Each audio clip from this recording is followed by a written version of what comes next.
So hello everybody. I'm going to take my hat off now, but I'm hiking. I'm not at St. James. I got away for a few days. St. James is a wonderful place to be. There's a lot of love there and a lot of spiritual nourishment, but it's good to get away sometimes too. So I've been 3 days up north. I'm on this beautiful river right now. It's called the Devil's Tracks River. So I know it's not a very holy name, but we make it holy by our presence and our prayer and our care for nature. So just a couple thoughts. I thought I'd just do a midweek chat, even though I'm not in Eau Claire this week. I love to revisit places. In fact, I'm probably kind of boring. I seem to go back to the same places that I've been already. And in this Devil's Tracks River, just down about 40 yards, I was trying to take a selfie about 12 years ago with a camera before I had a phone that could take pictures. And I remember I lost my fanny pack. I had a nice little day pack. It was one of those JanSport ones, and it was great. And I'd set up the pack. Like right now, this camera's on my backpack taking this. And gosh, it was too close. I guess it was too close to the edge. I didn't think it was, but I took the photo, and it was balanced on that pack, looking at me upstream, probably at these falls behind me. And and then I thought, well, I want to get closer and take some pictures. And I left the fanny pack there, and I think the strap of the fanny pack was in the rushing water, and it was gone. You know, I spent the next hour looking downstream trying to find my pack, and I never could. Maybe it'll turn up today, but 12 years is a long time for a pack to last. But it just makes me think of, memory. I don't know about you. I don't want to be like a navel gazer, but I love remembering stuff. I love going back to places I've been before and just reflecting on the fact that, I'm 12 years older now. What happened in those last 12 years? Where was God acting? How have I grown closer to God in those times? What were the turning points or significant moments or the real key people in my life that made such a positive difference? It's beautiful things to think about and ponder. Pope Francis, maybe that's why he said, some years ago, he said that memory, just remembering, is a great form of prayer. And I found it true because of the things I guess I've just said. Makes you ponder. And I also find a setting like this, I don't know about you, but sometimes I like to just sit. They call it more of a contemplation prayer, where you just sit and you're present to the presence of God. You can kind of let go of all your thoughts and problems that need to be solved and just be with God and let God love you. I can do that. I usually have to, at home, I usually have to set a timer for like 15 minutes or 20 minutes. And just sit, and it can seem like an hour, because you want to do something. You have, I got to do this or I got to do that. And it's just hard to sit. But I'm out at a place like this, man. I could sit here for an hour easily. You've got to find a nice rock that kind of fits your body a little bit, so you're not too uncomfortable sitting. Otherwise, we're in the mountains. I think that's the real gift for me of nature. It just makes it really easy for me to be still and know that God is God.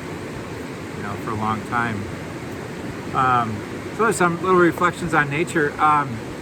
The Paris stuff, so Summerfest, our big Summerfest would be this weekend, and with Spirit in our hearts, we're going to do some things to celebrate, even though we're not going to have the big tent and the band and all those things because of the virus. But we're having an outdoor Mass on Saturday at 7 p.m. That's in addition to the 4 p.m. Mass. We'll ask everyone to be Mass. I've been advertising this on the chat for a couple weeks, but I'm pretty excited about it. I hope it's really good for our morale. I was kind of hoping that the gospel from last week would be this week's, because Jesus had them all sit on the grass, and then he fed the thousands of people with the loaves and fish. That would have been an awesome gospel for our outdoor Mass on the grass. So we'd ask people to bring chairs or a blanket and sit. I'm hoping we can do a little bug thing, because there are sometimes gnats, but maybe you want to bring your own repellent. Just in case. So hopefully that'll be a nice community time together, but not too close together. And then a meal. It won't be the KC chicken. It won't be Esther's rutabagas, which I think she actually quit making a couple years ago anyway. The stremkas aren't in hand to make sure all the carrots and potatoes are cleaned and peeled. But Beth and her friends and family are going to, and anyone else, and Jim Owellings, I think I mentioned last week, it's just the best corn I've ever had. So we'll do the pulled pork, the corn, all those things. I think today was the last day to register. I'm doing this on Wednesday. But you can always walk up and see what. We're going to serve from 11 to 2 on Sunday, that takeout dinner. So I think it'll be really good. I ordered 3 dinners myself. So far it's just me. So I'll have some food for the days ahead. A couple things. So that's one parish thing. I'm just looking forward to this weekend, being with everybody. So Kathy Cliff, a lot of you might know her, if not by name, by face. So I think she's been a part of St. James a long, long time. I've only been there 6 years. She'd come to Saturday Mass, she'd sit in a wheelchair, and she was blind. And she had frail health for many years. And yesterday was the time she gave up her spirit and passed from this life to the next. Her funeral will be next Tuesday. I'm not sure where or when actually, but I know it'll be next Tuesday at 11. So remember her. I think people who knew her really admired her because of all the adversity and the way she would keep the faith. Generally when I'd walk into her room, if I would see her sitting in church, she would be praying the rosary. I always hated to interrupt her, but she was always glad, I guess, to be interrupted and talk to somebody. So she was a woman of great prayer. She was a woman of great kindness. She was a woman of great endurance. Without getting into specifics, only a fraction of which I know, she suffered a lot. She suffered a lot. And she came through it with a kind heart and a prayerful heart. And, thanks be to God. She's an inspiration to many people because of that. There's a line in Lucinda Williams' song, Blessed. She has all these little turns of phrases. Like she says, we were blessed by the homeless man who showed us the way home. And one of her lines is, we were blessed by the blind man who could see for miles and miles.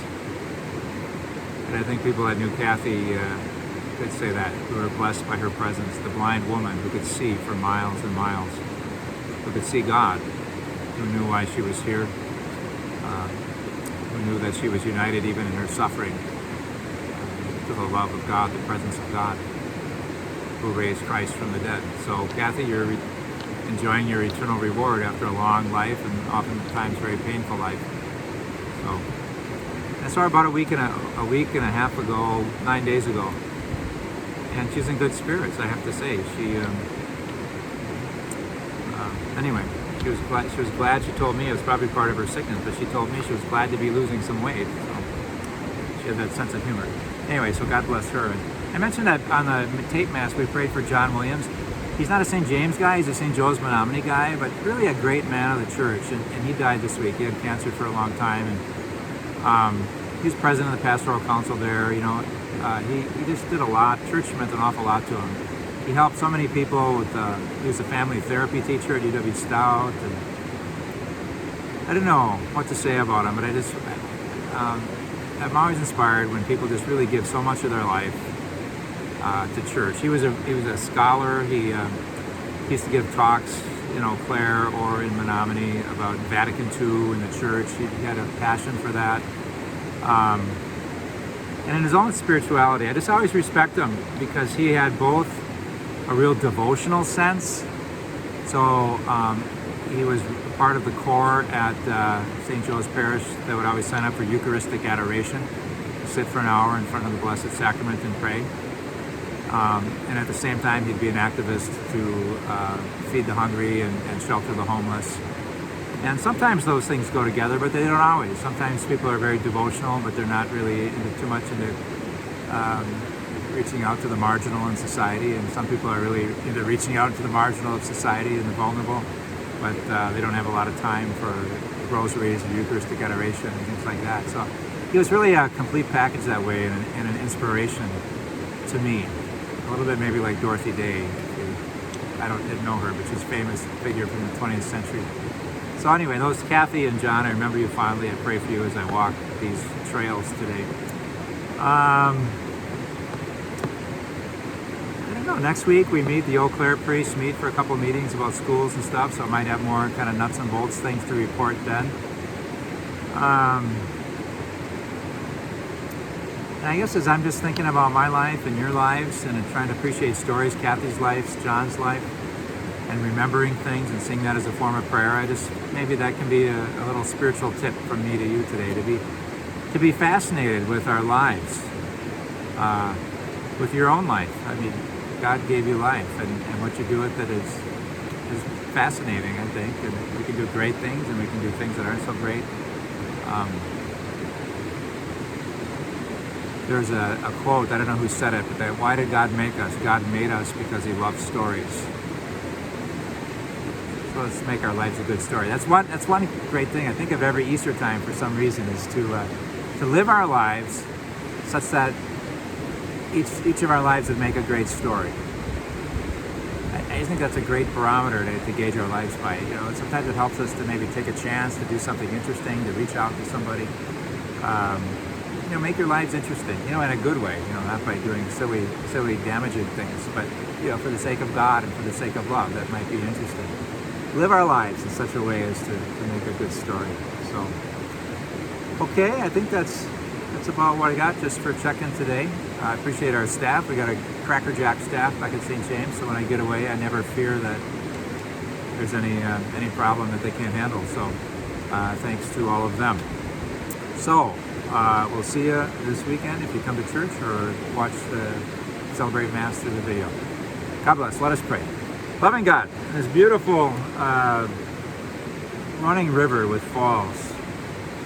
Remember Psalm 42, as the deer longs for running streams, so our soul thirsts for you. And so it does. Sometimes we think it thirsts for other things, and we forget that our deepest thirst is for you. Remind us of that today.